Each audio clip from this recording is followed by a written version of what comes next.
नमस्कार आप लोगों को। तो हम लोग अभी तक सॉलिडिसिटी को ख़त्म किए थे। अब न्यू चैप्टर एक जो फिजिकल में बचा हुआ है वो है कोलॉइडल स्टेट। उसको हम लोग देख लेते हैं, उसके बाद तो फिर फिजिकल ख़त्म हो जाएगा। तो स्टार्ट करते हैं कोलॉइडल स्टेट का।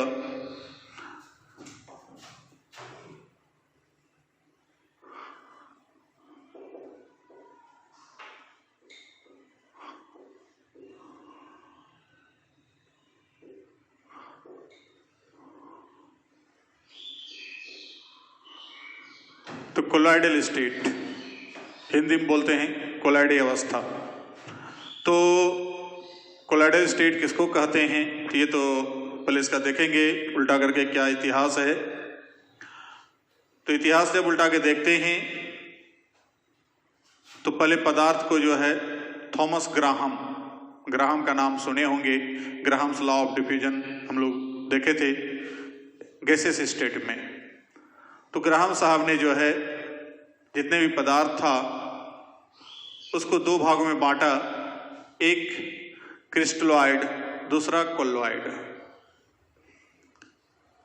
क्रिस्टलॉइड किसको कहा गया? क्रिस्टलॉइड तो क्रिस्टलॉइड कहा गया कि जैसे मान लीजिए कोई सॉल्यूशन हम लेते हैं, उस सॉल्यूशन में सॉल्वेंट को यदि हम हटा दें, वेपराइज करा दें, तो लास्ट में जो सॉल्यूट है, सॉल्यूट का यदि क्रिस्टल बचता है, दानादार स्ट्रक्चर बनता है, जैसे नमक पानी का घोल है। तो नमक पानी के घोल को यदि हम गर्म करते हैं तो पानी तो वाष्पीकृत होगा, और पानी जब वाष्पीकृत होगा तो लास्ट में जाके अंत में बचेगा क्या? नमक का रवा या नमक का दाना बचेगा, नमक का क्रिस्टल बचेगा। चीनी पानी का घोल लेंगे तो वहां भी चीनी का क्रिस्टल बचेगा। तो ऐसा टाइप का जो भी सॉल्यूशन है, लिक्विड पदार्थ है, उन सभी पदार्थों को कहा गया क्रिस्टलॉइड। और जो वैसा सॉल्यूशन जिसमें कि मतलब जिसको गर्म करने के बाद सॉल्वेंट उड़ भी जाता है, तो हमको सॉल्यूट का जो है क्रिस्टल नहीं प्राप्त होता है, उसको कहा गया कोलॉइड। ये थॉमस ग्राहम ने कहा। तो उसको पहले देख लेते हैं।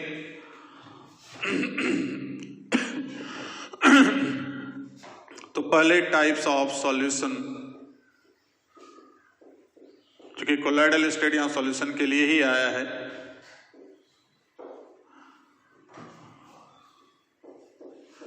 तो solution can be divided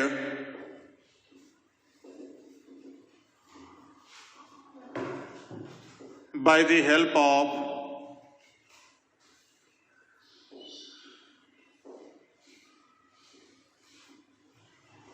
following concepts.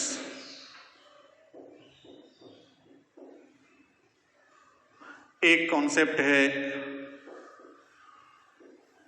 By old concept.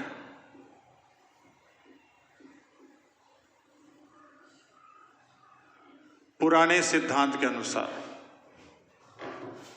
तो पुराना सिद्धांत में वही आ गया Thomas Graham. According to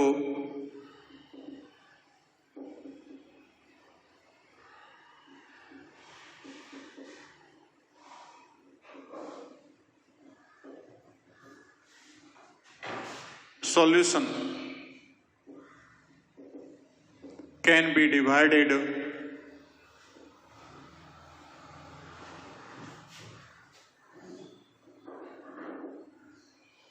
as following two parts। एक क्रिस्टलॉइड्स, दूसरा कोलॉइड्स। क्रिस्टलॉइड्स और कोलॉइड्स, तो दो भाग में बांटा। अब दोनों को डिटेल कर रहे हैं एग्जाम्पल के साथ।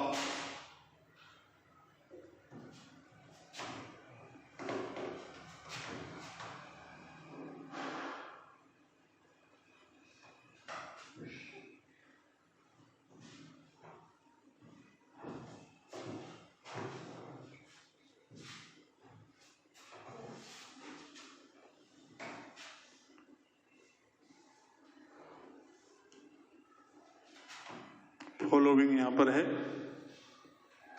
हो गया?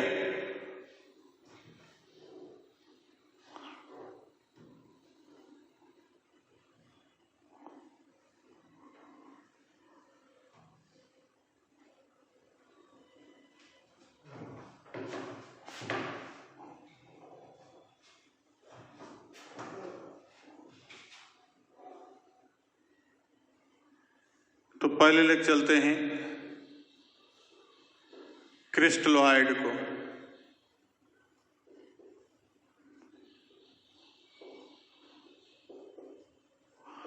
That type of solution which gives crystal of या crystal like structure of solute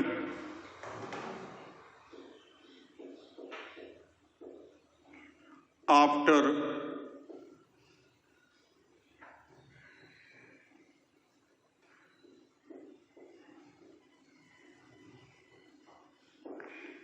evaporation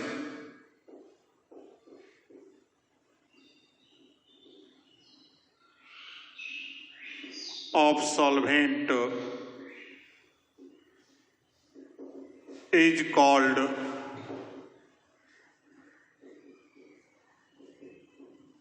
crystalloids. तो वैसा प्रकार का सॉल्यूशन जिसको इवेपोरेट करते हैं, वाष्पीकृत करते हैं, तब यदि वो सॉल्वेंट वाष्पीकृत हो जाए और सॉल्यूट का क्रिस्टल प्राप्त हो जाए, क्रिस्टल के समान संरचना प्राप्त हो जाए, उसे हम लोग क्या कहेंगे? क्रिस्टलॉइड। एग्जाम्पल के लिए solution of water and salt, solution of water and sugar,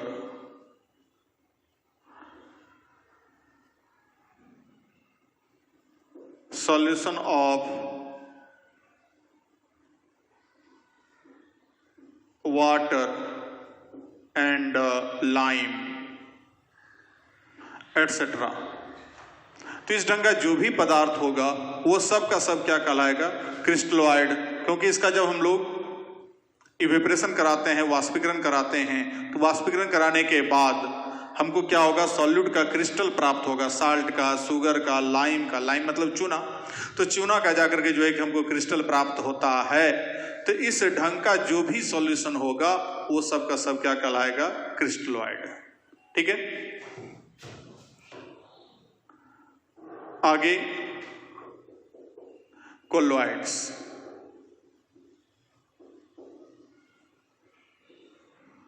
या यहीं पर चेंज कर देते हैं ऊपर में ही।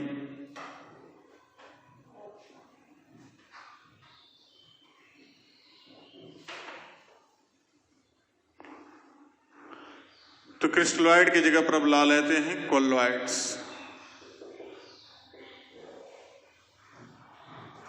बस does not give crystal like structure of solute after evaporation of solvent is called colloid.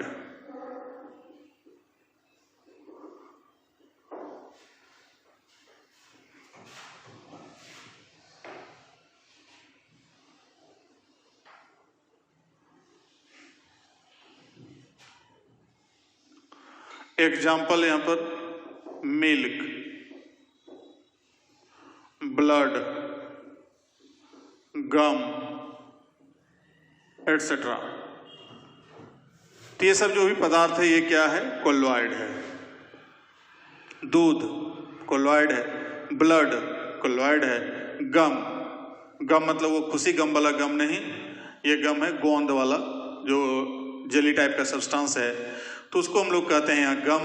तो उस टाइप का जो भी पदार्थ होगा वो सब का सब क्या होगा, कोलॉइड होगा। तो इस प्रकार से आकर के थॉमस ग्राहम ने पूरे सब्सटेंस को दो भाग में बांट करके दिखलाया कि क्रिस्टलॉइड किसको कहेंगे और कोलॉइड किसको कहेंगे। अब इस सिद्धांत में प्रॉब्लम क्या हुआ, तो प्रॉब्लम यहां पर यह हुआ कि कभी कभी एक ही पदार्थ जो है किसी और घोलक में घुलाते हैं तो क्रिस्टलॉइड बना देता है, और किसी और घोलक में घुलाते हैं तो कोलॉइड बना देते हैं। तो ऐसा सब पदार्थ आकर के क्रिस्टलॉइड और कोलॉइड का जो क्लासिफिकेशन था उसमें डिस्टरबेंस पैदा किया। तो उसी में से एक आध एग्जाम्पल देखते हैं एक्सेप्शन में।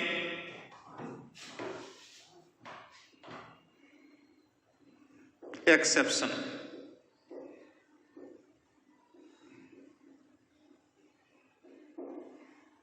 पहला,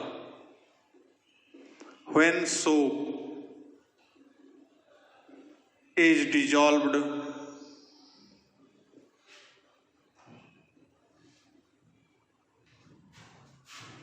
in water,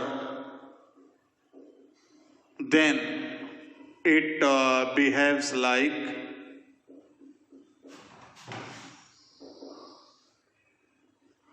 colloids। जब साबुन को जल में घुलाते हैं तो कहता है तब ये किस तरह का बिहेव करेगा, कोलॉइड के तरह। But when on dissolving it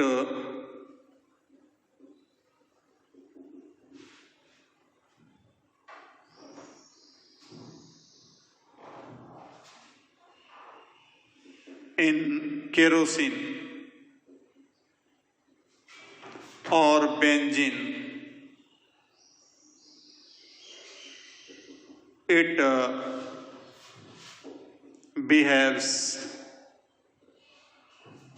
like crystalloid।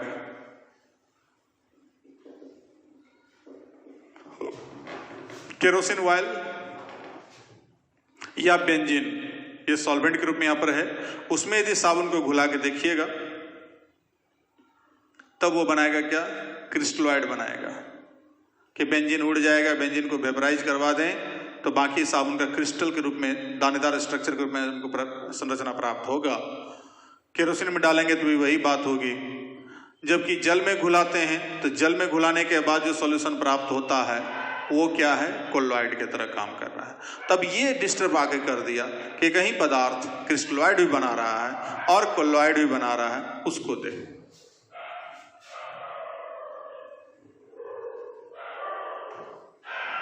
अब दूसरा एग्जाम्पल इसी प्रकार से, NaCl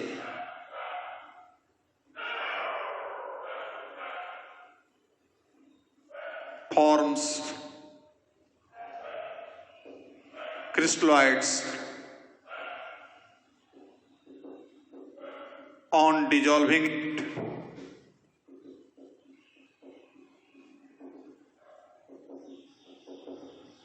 into water।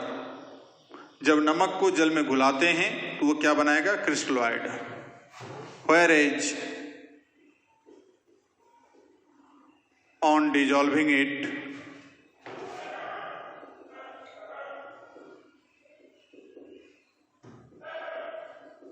into kerosene or benzene, it forms colloids।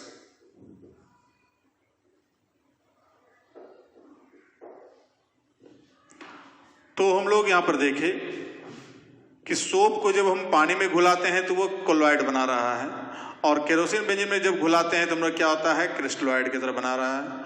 जबकि इसका उल्टा सोडियम क्लोराइड को लेकर के चलते हैं, जब पानी में घोलते हैं, जल में घुलाते हैं, तब वो जाके क्या होता है, क्रिस्टलॉइड बनाता है। और यदि उसी को हम केरोसिन या बेंजीन में घुलाते हैं तब ये क्या बनाता है, कोलॉइड बनाता है। तो ऐसा सब पदार्थ आकर के यहाँ पर इस थ्योरी पर या इस कॉन्सेप्ट पर जो इसका जो थॉमस ग्राहम का था जो तो कॉन्सेप्ट था उस कॉन्सेप्ट को थोड़ा सा झटका मारा, जिसके परिणाम स्वरूप यह कॉन्सेप्ट ज़्यादा दिन तक नहीं चला। उसके बाद तब फिर आया मॉडर्न कॉन्सेप्ट। तो ओल्ड कॉन्सेप्ट में हम लोग समझ गए कि इस माने कोई पदार्थ को दो भाग में बांटा गया, क्रिस्टलॉइड और कोलॉइड। क्रिस्टलॉइड किसको कहे वो समझ गए कि जो घुला माने कि इवेपोरेशन के पश्चात, वाष्पीकरण के पश्चात यदि क्रिस्टल बनावे सॉल्यूट का तो उसको कहेंगे क्रिस्टलॉइड। और यदि वो क्रिस्टल नहीं बनाता है सॉल्यूट का इवेपोरेशन के पश्चात, तब जाके वो कहलाएगा कोलॉइड। तो क्रिस्टलॉइड में हम लोग देखे नमक पानी का घोल, चीनी पानी का घोल, पानी में चूना को घुलाते हैं तब वो घोल। और इसमें जो हमको मिल्क, ब्लड, गम वगैरह सब है, इसको यदि हम लोग यहाँ पर देखते हैं तो ये खुद जो है कि ये रवा के रूप में, कहीं कोई क्रिस्टल के रूप में सॉल्यूट नहीं देता है वेपोराइजेशन के पश्चात। आप मिल्क को, दूध को पूरा गर्म करते हैं, खोआ बन जाता है, लेकिन वो खोआ जो है रवादार पदार्थ नहीं है, क्रिस्टलाइन सब्सटेंस नहीं है। तो वैसे कंडीशन में ये सभी किसका एग्जाम्पल होगा, तो वो होगा कोलॉइड का। अब यहाँ पर जाके एग्जाम्पल देखे एक्सेप्शन में कि कौन कौन जाकर के जो है कि हमको यहाँ पर इसको बाधा डाल रहा है इस थ्योरी को, तो वो जाके हमको एक्सेप्शन भी देख लिए। इस प्रकार से ये थ्योरी यहीं पर खत्म हो गया। अब हम लोग चलते हैं मॉडर्न कॉन्सेप्ट। लिख लिया इसको।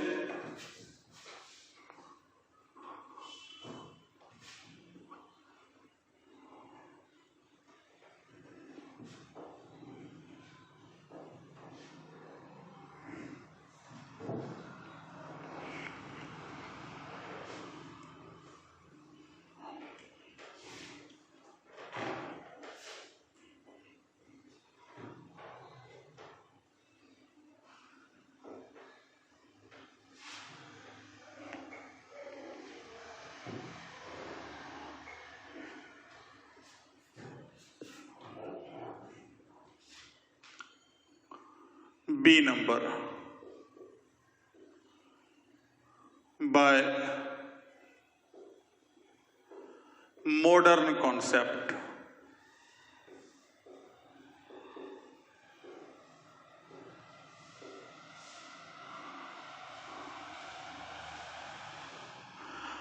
On the basis of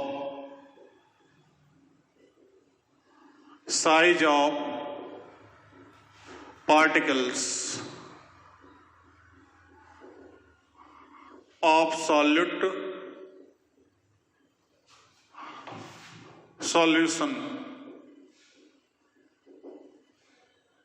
can be divided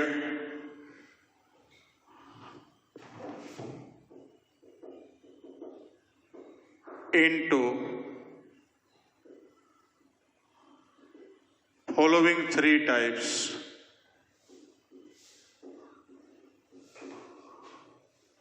पहला नंबर है ट्रू सॉल्यूशन, दूसरा नंबर है कोलॉइडल सॉल्यूशन एंड तीसरा नंबर है सस्पेंशन। हिंदी में पढ़े होंगे इसको अंडर मैट्रिक में भी, 12th में भी, निलंबन। तो हो गया वास्तविक विलयन, कोलॉइडल विलयन और निलंबन। तीन भाग में बांटा गया सभी पदार्थों को आकार के आधार पर कि जो सॉल्यूट का जो पार्टिकल्स है उस सॉल्यूट पार्टिकल के आकार के आधार पर जाके उसको जो है कि तीन भाग में बांटा गया। एक तो जाके ट्रू सॉल्यूशन, दूसरा कोलॉइडल सॉल्यूशन और तीसरा सस्पेंशन। अब क्या आकार है सो देखिए। तो बीच वाला ये है कोलॉइडल सॉल्यूशन, कहता है इसका जो आकार होगा सॉल्यूट का तो 1 नैनोमीटर से लेकर के 100 नैनोमीटर तक हो। 1 नैनोमीटर से 100 नैनोमीटर तक यदि सॉल्यूट का पार्टिकल हो तो उसको कहते हैं कोलॉइडल सॉल्यूशन। अब 1 नैनोमीटर सबसे छोटा रेंज हो गया, 1 नैनोमीटर, इधर जाके 100 नैनोमीटर, ये बीच का रेंज हुआ इतना से इतना तक। तो सस्पेंशन कहता है इससे बड़ा होगा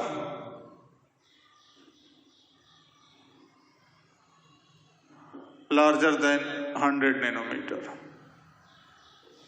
और ये स्मॉलर होगा 1 नैनोमीटर।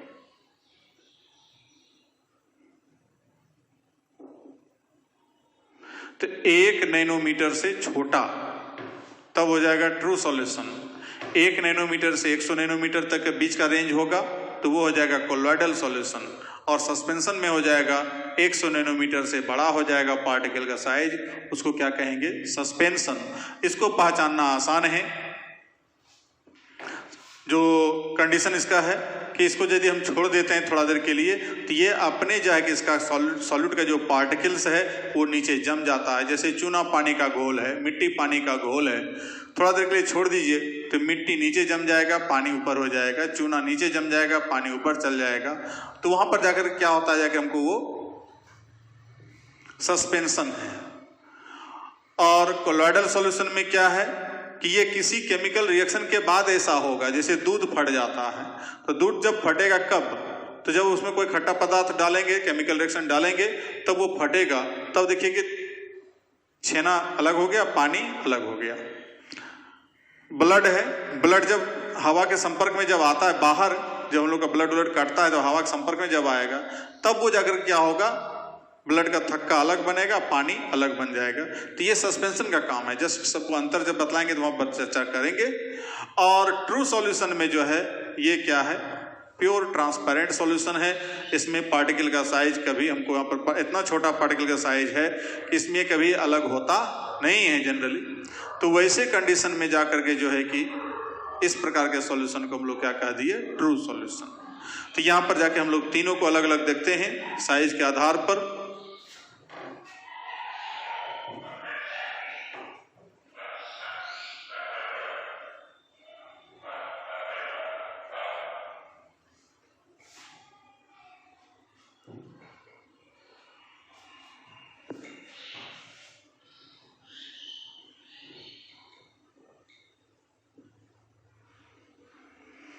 तो पहला number true solution.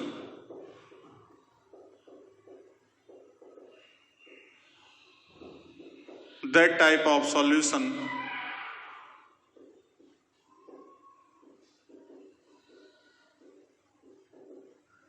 in which size of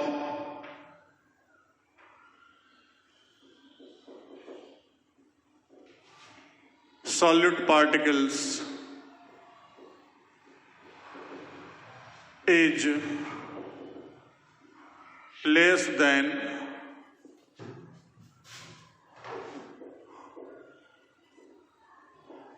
1 nanometer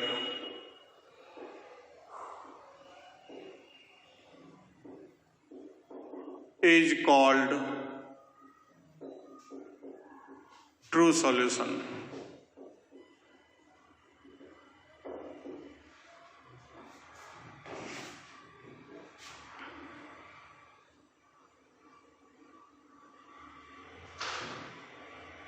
जैसे एग्जाम्पल में salt plus water, sugar plus water, urea plus water etcetera. दूसरा colloidal solution.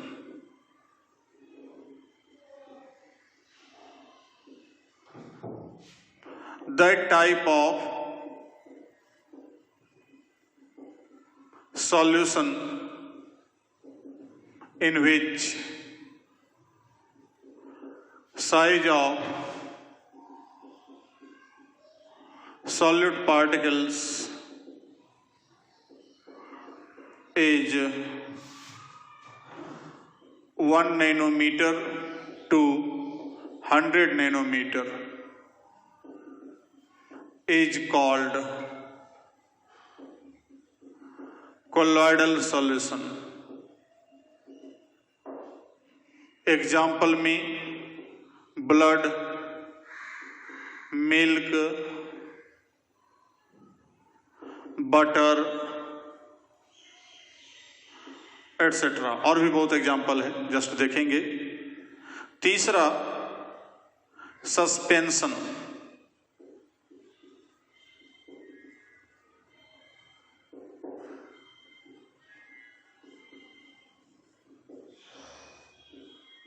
that type of solution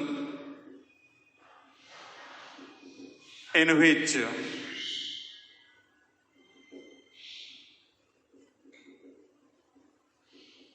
size of solute particles is larger than 100 nanometer is called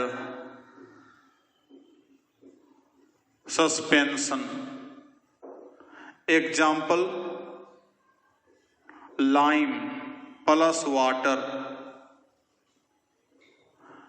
soil मिट्टी plus water etcetera. तो इस प्रकार से हम लोग solution को तीन भागों में बांटे। एक ट्रू सॉल्यूशन जिसमें 1 नैनोमीटर से छोटा साइज हो, दूसरा कोलॉइडल सॉल्यूशन जिसमें जाकर के जो है कि साइज के जो इसका जो पार्टिकल का जो साइज होगा वो 1 नैनोमीटर से 100 नैनोमीटर के बीच हो, और तीसरा जो 100 नैनोमीटर से बड़ा साइज हो उसको कहते हैं सस्पेंशन। तो इस प्रकार से तीन भागों में बांटे, ट्रू सॉल्यूशन, कोलॉइडल सॉल्यूशन और सस्पेंशन। लिखिए इसको जल्दी से।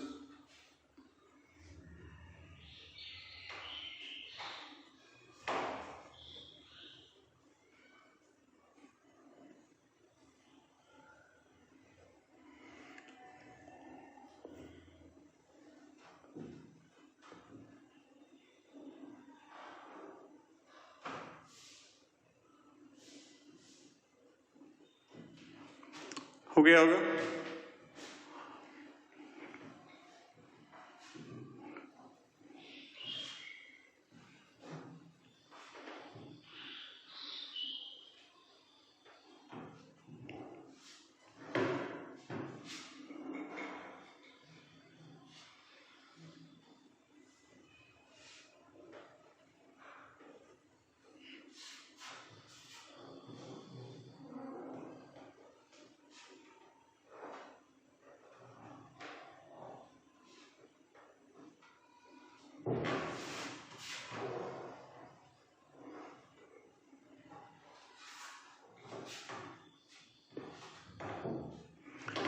तो ये था सॉल्यूशन का प्रकार, तीन भागों में बांटे। एक ट्रू सॉल्यूशन, दूसरा कोलॉइडल सॉल्यूशन, और तीसरा जाकर के जो है कि हमको सस्पेंशन के रूप में बांट दिए, डिवाइड किए।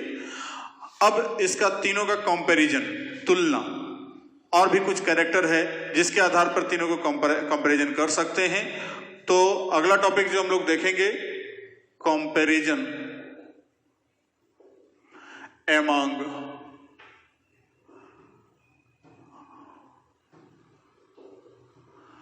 True solution, suspension and colloidal solution.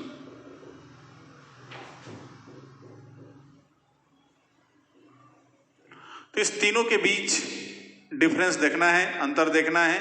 तो तीनों को डिफरेंस हम लोग अगले क्लास में देखते हैं, और फिर हम लोग कोलॉइडल सॉल्यूशन का टाइप बांटेंगे अलग अलग आधार पर। तो नेक्स्ट क्लास में, तब तक के लिए थैंक यू।